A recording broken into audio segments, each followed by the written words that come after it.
Japan to release treated wastewater from the Fukushima nuclear power plant into the sea as early as Thursday. Hong Kong will ban the import of aquatic products from 10 Japanese prefectures or metropolis starting on Thursday. And Thailand's fugitive former premier Thaksin Shinawatra returns from self-exile and is taken to jail.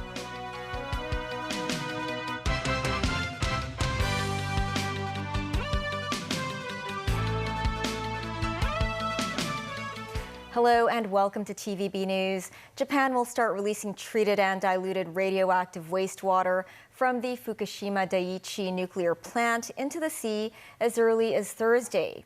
Prime Minister Fumio Kishida today gave the go-ahead, instructing Tokyo Electric Power Company to be ready to start the release into the Pacific Ocean.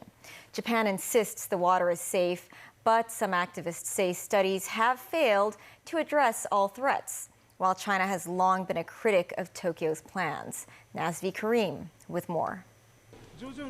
For Hideki Ishii, it's not so much about whether the wastewater from the Fukushima nuclear power plant is scientifically clean.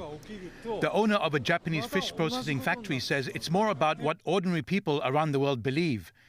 And if they think the water is still dangerously radioactive, then the official line doesn't matter. It has taken 10 years for us to recover, he says, referring to the 2011 tsunami that damaged the power plant. If the water were to be discharged, all our efforts would be in vain. Fisherman Haruo Ono said the sea doesn't belong to Japan. It is shared by all human beings, and politicians cannot make hasty decisions.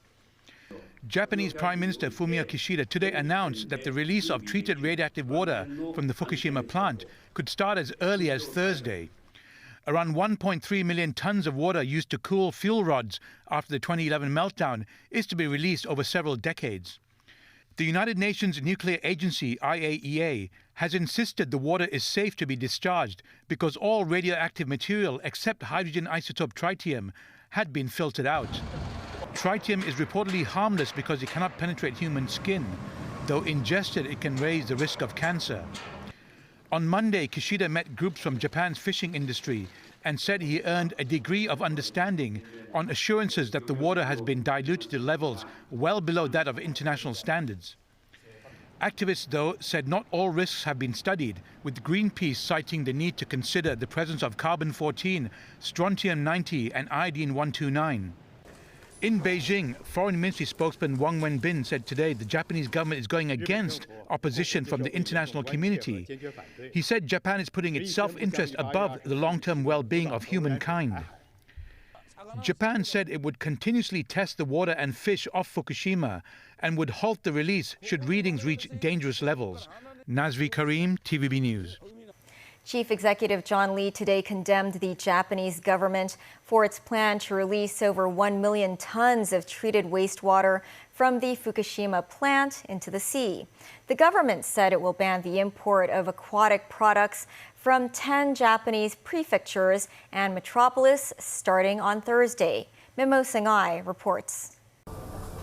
With Japan's decision to discharge treated nuclear wastewater from the Fukushima nuclear power plant to the ocean, the SAR government announced countermeasures to ban the import of Japanese seafood. All aquatic imports, including live and frozen food items from 10 prefectures and metropolis, including Fukushima and Tokyo, will be banned. Non-seafood Fukushima products such as vegetables and fruit will also be prohibited. Imports from the neighboring prefectures, including Chiba and Gunma, will be allowed if they are accompanied by an exporter or radiation certificates. Speaking to the press today, the government stressed that the measures are to maintain public health and food safety. I believe with all those measures in place, we can assure people of Hong Kong that all food sold in the Hong Kong market is safe. I think that is the best way to maintain the business of the Japanese restaurants in Hong Kong. How long the prohibition will last? Actually, it depends on the data and information we can collect it, and as well as provided by the Japanese government after the discharge. It includes, of course, the radioactive levels and also the monitoring and management system of the Japanese government. Some Hong Kong Japanese food lovers, meanwhile, said they would reduce consumption of Japanese products once the country has released the wastewater. Sunny is one of them. I will not consume any food products that are directly imported from Japan. I will have to observe for a while before eating them again, he said. In Hong Kong, many people enjoy omakase, a Japanese dining experience in which customers let the chef to decide what dishes to be served. The owner of this restaurant in Central said the measures will affect them because suppliers of some seafood, such as Pacific Sori, cannot be replaced. However, another restaurant in Central said they will embrace the upcoming challenge. We have faith in the government's measure and standard to protect public health and food safety. And we will try to use other suppliers for our food and reduce the usage of coating products for insistence to use suppliers outside of Japan. Members 9, TVB News. In Thailand, the former fugitive premier Thaksin Shinawatra today returned to his country from self-exile for the first time since 2008.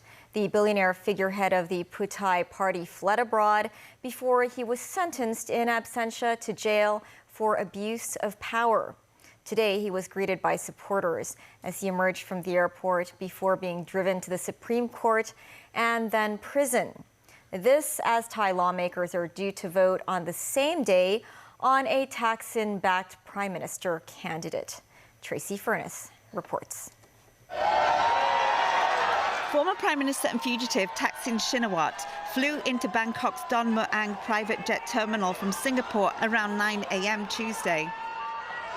As he emerged from the terminal building, he paid respects to a portrait of Thailand's King and Queen, then appeared briefly with family members, smiling and waving to hundreds of supporters who came out to greet him. This Thaksin supporter said, "We've waited for today for 17 years. We've waited for him to return to the land. There's the feeling that we've got someone we love back home." Thaksin's arrival came as the lower house, a military-appointed Senate, convenes ahead of a vote on Prime Minister candidate Srettha Thavisin, who was thrust into politics by Putai a few months ago. Some analysts believe Thaksin is making a move back into politics as the opposition Move Forward coalition that won the popular vote has been blocked by conservative lawmakers, leaving Putai leading a new effort. He's been away since 2008, so 15 years. His party has lost the election for the first time, and its waning influence, waning power means that if he doesn't capitalize on this opportunity, then he may miss it. He's basically trying to make a deal, forming a government with pro-military parties, cut a deal to fast-track his return with minimum jail sentence. Thaksin was whisked off to the Supreme Court from the airport this morning. Then under heavy security, he was taken to a Bangkok remand prison where officials said the 74-year-old's health will be monitored closely due to existing issues with his spine, heart and lungs. He will serve 8 years. Tracy Furness, TVB News. Thailand's Putai Party is set to form a government later today after Srettha Thavisin won the support of 61 senators in an ongoing vote. The lower house alliance has pledged 314 votes, and he just needs 375 to win. After weeks of post-election deadlock, real estate tycoon Srettha Thavisin is set to be nominated as prime minister and face a vote in parliament. 60-year-old Srettha is an outsider and political neophyte little known beyond Thailand. He joined Putai in 2022 and up until the May 14th election was president of property developer Sansiri. He is not a member of parliament. Srettha is a finance graduate from the Claremont Graduate School in the United States and once worked for Procter & Gamble in Thailand. Putai came a close second in the election, but its pact with winner Move Forward Party fell through when the party's leader, Pita Limjaroenrat, failed to win support from lawmakers. President Xi Jinping arrived in Johannesburg on Monday to attend the 15th BRICS summit and pay a state visit to South Africa. The group, which is comprised of Brazil, Russia, India, China, and South Africa, is holding its first in-person meeting since before the pandemic, though Russian President Vladimir Putin will appear on a video link. The three-day summit kicks off today as the existing BRICS members mull a possible expansion. Daniel Rao tells us more. South African President Cyril Ramaphosa greeted President Xi Jinping for his state visit to South Africa upon his arrival in Johannesburg. In a written speech ahead of the BRICS summit and state visit, President Xi said he is looking forward to in-depth exchanges of views with Ramaphosa on deepening China-South Africa relations and issues of common interest. She said a solid and growing relationship between China and South Africa not only benefits the two nations, but also brings more stability to a world which is undergoing transformation and turbulence. The Chinese leader heralded BRICS as an important cooperation platform for emerging markets and major developing countries. He expressed confidence that the summit will mark an important milestone in the development of the BRICS cooperation mechanism. President Xi also noted that he is looking forward to attending the China-Africa Leaders Dialogue later this week. Xi later attended a welcome ceremony held by Ramaphosa on Tuesday morning in the country's administrative capital, Pretoria. The ceremony took place at the Union Buildings, which house the offices of the South African president and form the official seat of the South African government. The BRICS summit opens today and will last until Thursday. Xi, Brazilian President Luiz Inácio Lula da Silva, Indian Prime Minister Narendra Modi, and South African President Cyril Ramaphosa will attend in person as the bloc mulls a possible expansion. That will top the agenda at Wednesday's main summit meeting in Johannesburg's financial district of Sandton. According to South African officials, more than 20 nations have applied to join BRICS, including Saudi Arabia, Iran, and the United Arab Emirates. Boosting the use of member states' local currencies is also on the agenda. Russian President Vladimir Putin, wanted under an international arrest warrant for alleged war crimes in Ukraine, will not travel to South Africa and instead join virtually. Dan Worrell, TV News. Ahead of the 15th BRICS summit, our reporter Timothy Lee spoke with the Consul General of Brazil in Hong Kong about the country's relationship with the city and the mainland and the spread of Brazilian sports across the SAR. Football, coffee, and samba, the Brazilian trifecta. Well known as their cultural exports, Brazil is also dominating in another more physical domain. Brazilian Jiu-Jitsu, or BJJ, is a traditional martial art modified during the 20th century by some of its Brazilian students, giving it a Latin American flair. Kaique Loyola, a BJJ champion in Brazil, hopes to spread the sport's philosophy to local residents. I am in Hong Kong for 7 years, and Hong Kong has been so good for me that I decided to stay longer and try to give it back through Jiu-Jitsu.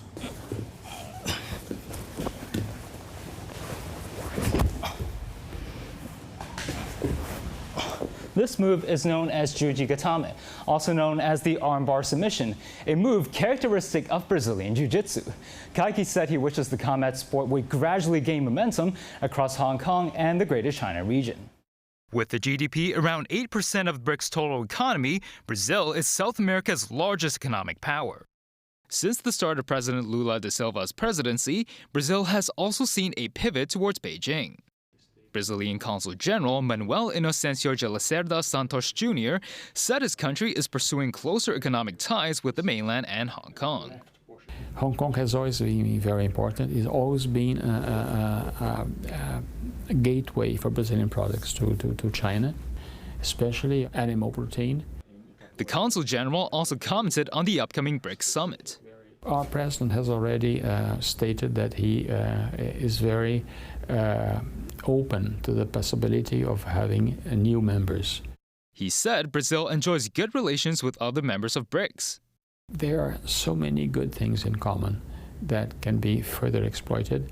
Better still, discovering new areas in which this cooperation can be further enhanced. The consulate estimates at least 800 Brazilian nationals currently reside in the city. The Brazilian consulate in Hong Kong is hosting its Independence Day celebrations on the 4th of September. Several top Hong Kong officials and businessmen have been invited to the special event, as the consulate is doubling its effort to boost Brazil's ties with Hong Kong. Timothy Lee, TVB News. And still ahead, and locally, the government's municipal solid waste charging scheme, one step closer to implementation.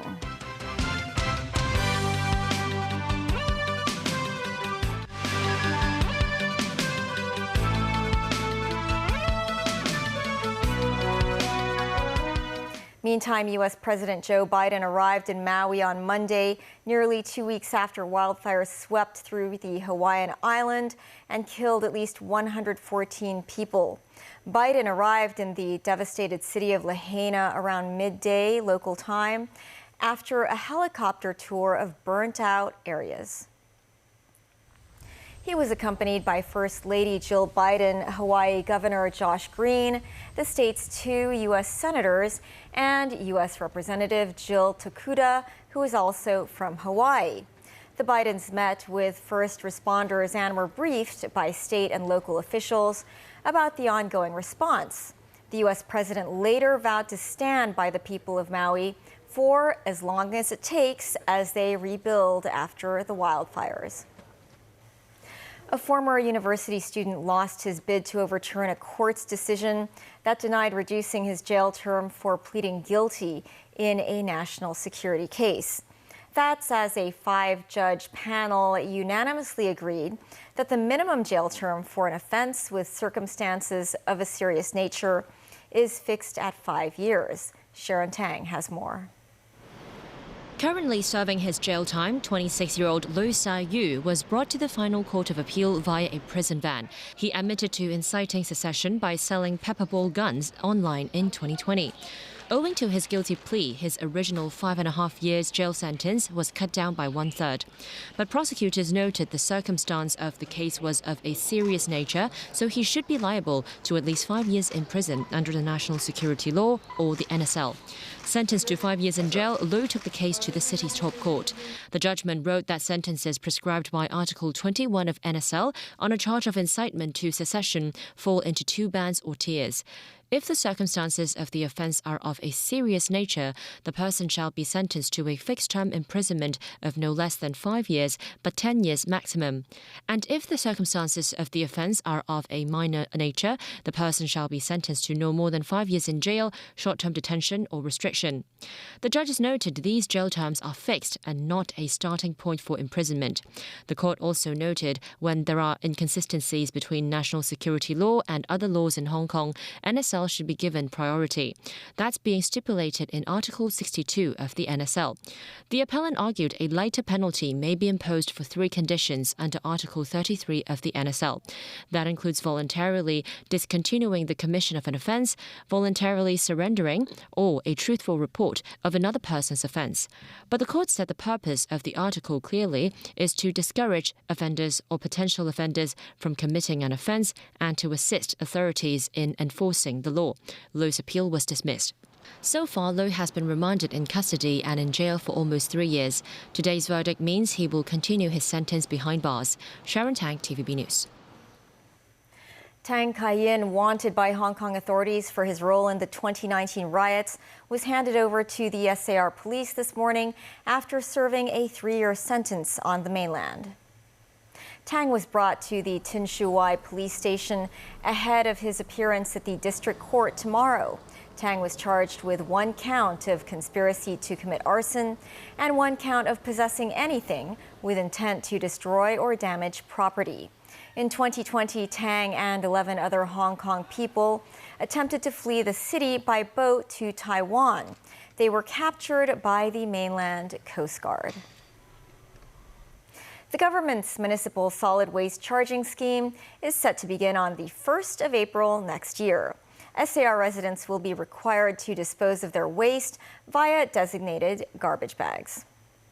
The manufacture of the first designated garbage bags will begin in October to guarantee a ready supply well before the scheme is set to be launched.